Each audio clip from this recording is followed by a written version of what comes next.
প্রায় 30 বছর থেকে এই এলাকায় বসবাস করতেছি। তখন আমরা এই জায়গাটা ফাঁকা ছিল, আমাদের সব লোকজন চলাফেরা করতেছে, কোনো সমস্যা নেই।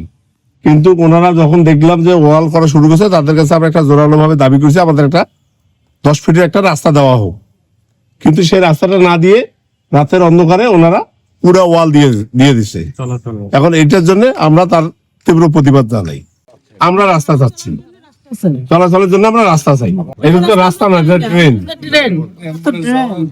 তারপরে মানুষ রাস্তার দরকার, চলাফেরার দরকার, মানে যতই অসহায় হোক আর যতই বড় লোক হোক, রাস্তার দরকার। কেন? আজকে শান্তির জন্য মানুষ অনেক কোটি টাকা দিয়ে বাড়ি কেনে, কিন্তু রাস্তা নাই, ওই বাড়ির কোনো মূল্যায়ন নাই। আর এটা আমি 50 বছরের রাস্তা, আমি আবেদন করি, আমি মন্ত্রী মহোদয়কে বলতে চাই। দৈনিক আজকের বাংলা .net